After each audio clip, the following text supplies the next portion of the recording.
Hello बच्चों, स्वागत है आपके अपने परिवार एग्जाम पीक पावर में। मेरा नाम है योगेंद्र और आज की सेशन में हम आपके लेकर आ चुके हैं मोस्ट इंपोर्टेंट क्वेश्चंस जो कि आपके एग्जाम में पूछे जाएंगे।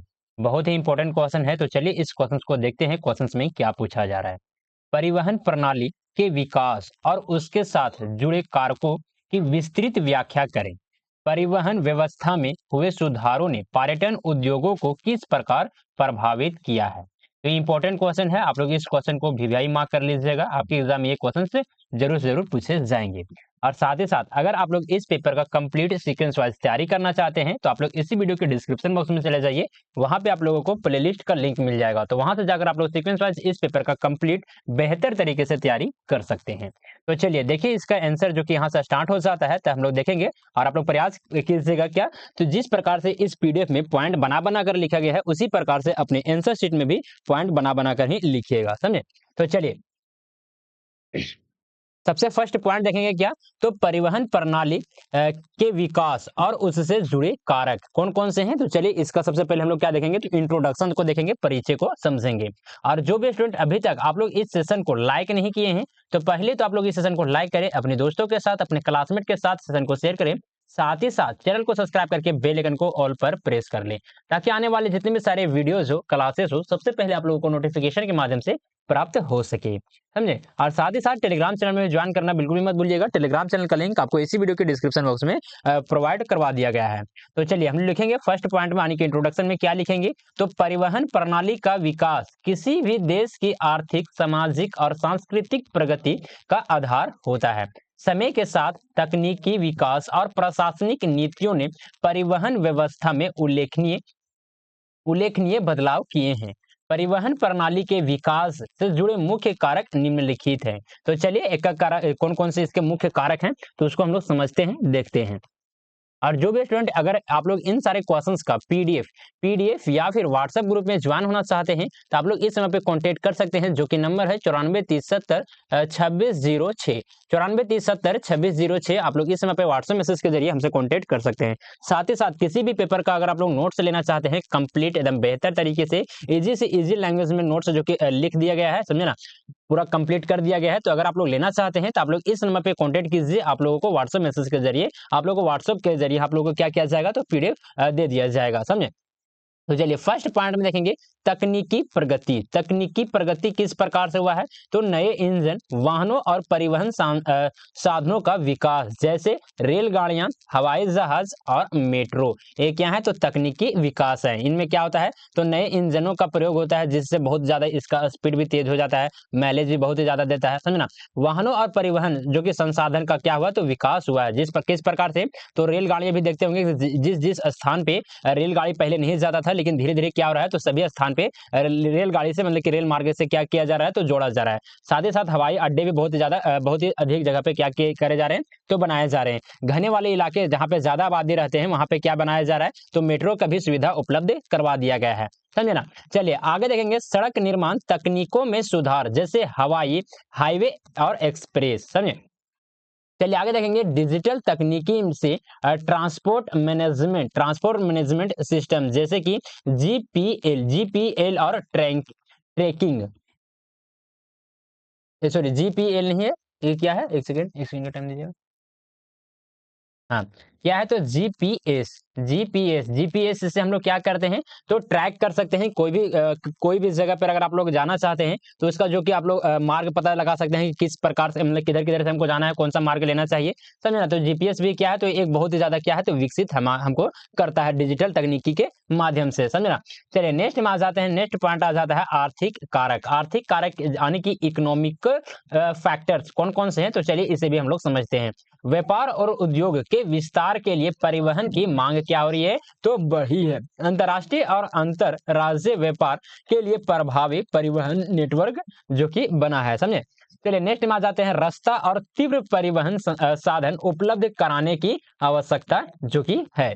चलिए नेक्स्ट पॉइंट में आ जाते हैं भौगोलिक कारक। भौगोलिक कारक किस प्रकार से हैं, तो चलिए इसे भी हम लोग समझते हैं, देखते हैं।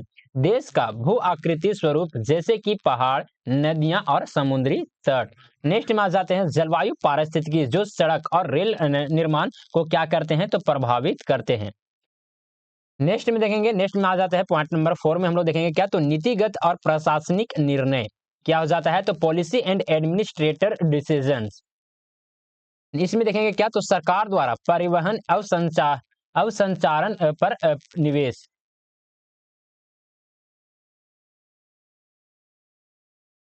नेक्स्ट में आ जाते हैं पब्लिक प्राइवेट पार्टनरशिप यानी कि पीपी मॉडल पर आधारित।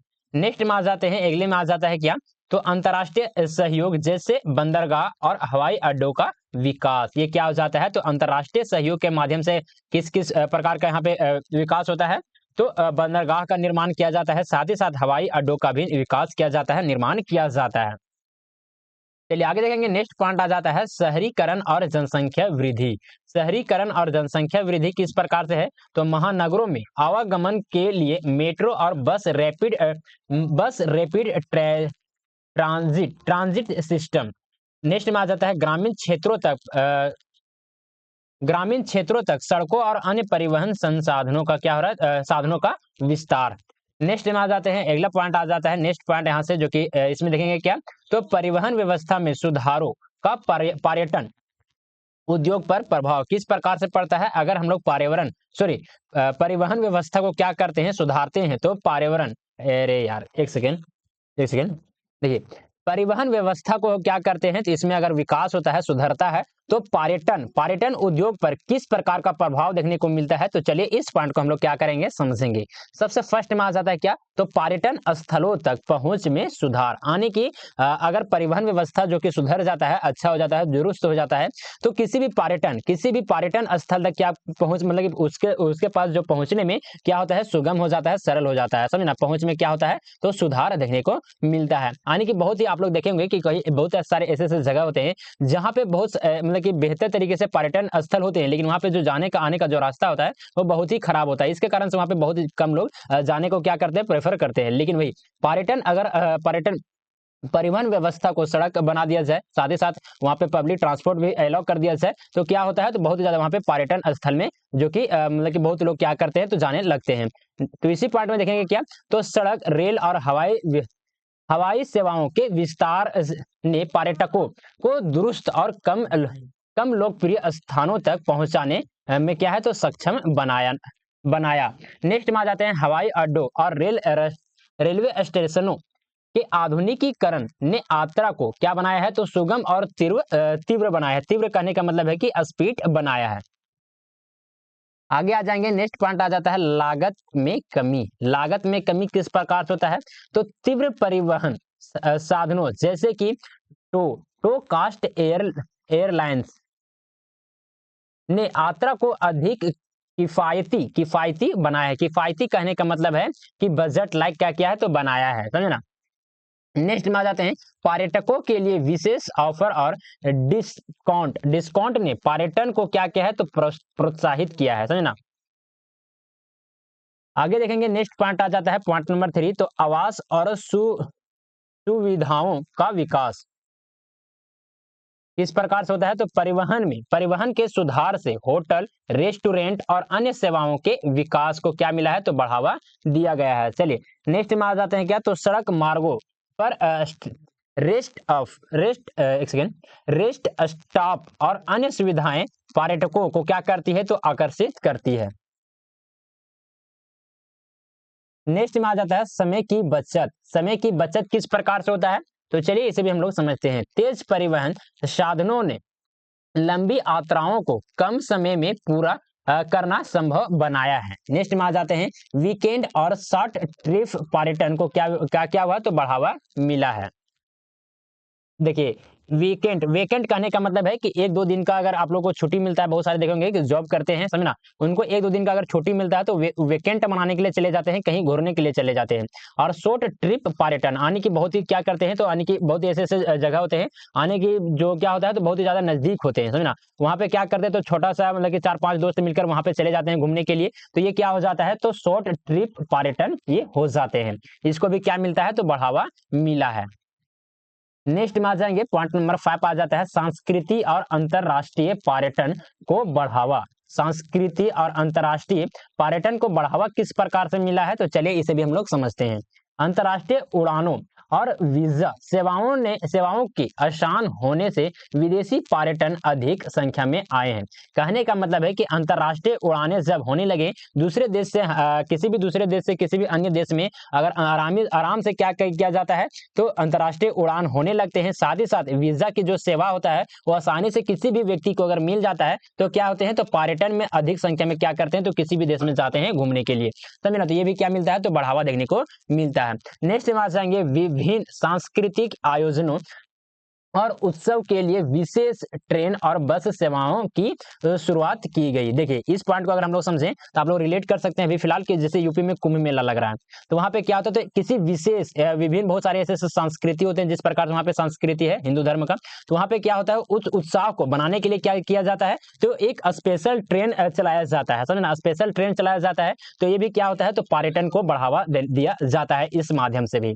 समझे, चलिए आगे देखेंगे। नेक्स्ट पॉइंट आ जाता है पर्यटन आधारित रोजगार सृजन, यानी कि पर्यटन आधारित अगर रोजगार सृजन भी एक इंपॉर्टेंट फैक्टर बन जाता है। किस प्रकार से तो पर्यटन स्थलों पर ट्रांसपोर्ट ऑपरेटर्स, गाइड्स और टूर एजेंसियों के रोजगार में वृद्धि हुई है। कहने का मतलब है कि अगर जहां पे जिस भी क्षेत्र में क्या होते हैं तो पर्यटन स्थल देखने को मिलता है वहां पे क्या होते हैं तो ट्रांसपोर्ट ऑपरेटर भी वहां पे मिलते हैं। समझे ना, बहुत ज्यादा वहां पे रोजगार मिल जाता है ट्रांसपोर्ट ऑपरेटर को। साथ ही साथ गाइड किसे कहा जाता है तो किसी भी क्षेत्र पे जाइएगा किसी भी पर्यटन स्थल पे जाइएगा तो वहां पे एक गाइड करने वाला व्यक्ति देखने को मिलता है बहुत सारा। समझना, अगर आप लोग गाइड एक लेते हैं तो क्या करता है तो उस क्षेत्र के बारे में विस्तृत आप लोगों को जानकारी जो कि प्रोवाइड करवा दिया जाता है। समझना, तो एक गाइड भी क्या तो गाइड का भी एक रोजगार मिलता है। साथ ही साथ टूर एजेंसियों को भी रोजगार जो कि क्या होता है तो मिलता है, इसमें वृद्धि देखने को मिल जाता है। आगे देखेंगे नेक्स्ट पॉइंट आ जाता है परिवहन उद्योग के विस्तार से यह प्रत्यक्ष रोजगार के अवसर भी क्या है तो बढ़े हैं। समझे, चलिए तो आ जाते हैं इस क्वेश्चन का सबसे इंपॉर्टेंट पॉइंट जो कि आ जाता है निष्कर्ष। आप लोग निष्कर्ष लिखना बिल्कुल भी मत भूलिएगा। निष्कर्ष में क्या लिखेंगे तो परिवहन प्रणाली के विकास ने न केवल आवागमन को सुगम बनाया बल्कि पर्यटन उद्योग को भी क्या तो को भी आर्थिक और सामाजिक रूप से समृद्ध किया है। यह उद्योग आज कई देशों की अर्थव्यवस्था का महत्वपूर्ण हिस्सा है। कहने का मतलब है कि जो परिवहन प्रणाली है वो क्या किया है तो किसी भी पर्यटन स्थल पे जाने आने का जो कहती है प्रक्रिया उसको क्या किया है तो बहुत ही ज्यादा सरल किया है। आवागमन की जो प्रक्रिया है वो क्या है तो सुगम बना दिया है, जिसके कारण से जो पर्यटन उद्योग है इसमें बहुत ही ज्यादा आर्थिक और सामाजिक रूप से क्या होता है तो समृद्धि देखने को मिलता है, बहुत ही ज्यादा इसका विकास होता है। साथ ही साथ बहुत सारे ऐसे आप लोगों को देश देखने को मिल जाएगा कि वहां पे क्या करते हैं जो उसकी मेन अर्थव्यवस्था का जो मेन सोर्स होता है ना, इनकम का सोर्स होता है वो क्या होता है तो पर्यटन ही होता है। समझे ना, तो ये भी क्या होता है तो इंपॉर्टेंट फैक्टर बन जाता है। तो आप लोग इन सारे पॉइंट को एग्जाम में लिखना बिल्कुल भी मत भूलिएगा। समझे ना, और इसका निरंतर विकास परिवहन व्यवस्था के सुधारों पर क्या होता है तो निर्भर करता है। तो चलिए आप लोगों को ये सेशन कैसा लगा प्लीज आप लोग हमें कमेंट के माध्यम से जरूर से जरूर बताने का प्रयास कीजिएगा। और देखिए यहाँ पे इसी पेपर का जो कि बहुत सारा क्वेश्चन आंसर तैयार कर लिए गए हैं, इंपॉर्टेंट क्वेश्चन जो कि नोट्स भी आप लोगों को प्रोवाइड करवा दिया जाएगा अगर आप लोग व्हाट्सएप मैसेज करते हैं तो। समझे ना, अगर आप लोग सीक्वेंस वाइज इस पेपर का वीडियोस के माध्यम से कंप्लीट तैयारी करना चाहते हैं तो आप लोग इसी वीडियो के डिस्क्रिप्शन बॉक्स में चले जाइए, वहां पे आप लोगों को प्लेलिस्ट का लिंक मिल जाएगा तो वहां से जाकर आप लोग सीक्वेंस वाइज इस पेपर का कंप्लीट तैयारी कर सकते हैं। और जो भी स्टूडेंट पीडीएफ या फिर व्हाट्सएप ग्रुप में ज्वाइन करना चाहते हैं तो आप लोग इस समय पे कांटेक्ट कीजिए जो कि नंबर है 9430702606 9430702606। आप लोग इस समय पे व्हाट्सएप मैसेज के जरिए हमसे कांटेक्ट कर सकते हैं। किसी प्रकार का अगर कुछ भी डाउट वगैरह रहता है तो आप लोग इस समय पे मैसेज कीजिए, आप लोगों को कंप्लीट हेल्प किया जाएगा। समझे, तो चलिए सेशन को यहीं पर एंड अप करते हैं। साथ ही साथ जो भी स्टूडेंट अभी तक आप लोग इस सेशन को लाइक नहीं किए हैं तो पहले तो आप लोग इस सेशन को लाइक करें, साथ ही साथ सेशन को अपने दोस्तों के साथ अपने क्लासमेट के साथ ज्यादा से ज्यादा शेयर करें और चैनल को सब्सक्राइब करके बेल आइकन को ऑल पर प्रेस करना बिल्कुल भी मत भूलिएगा, क्योंकि आप लोगों को इसी तरह से बेहतर तरीके से आप लोगों को इस पेपर का कंप्लीट तैयारी करवा दिया जाएगा। तो चैनल को सब्सक्राइब करके बेल आइकन को ऑल पर प्रेस कर दीजिए ताकि आने वाले जितने भी इंपॉर्टेंट क्वेश्चंस का वीडियो हो, क्लासेस हो, सबसे पहले आप लोगों को नोटिफिकेशन के माध्यम से प्राप्त हो सके। तो चलिए सेशन को यहीं पर एंड अप करते हैं, मिलते हैं आप लोग अगले सेशन में, तब तक के लिए जय हिंद, वंदे।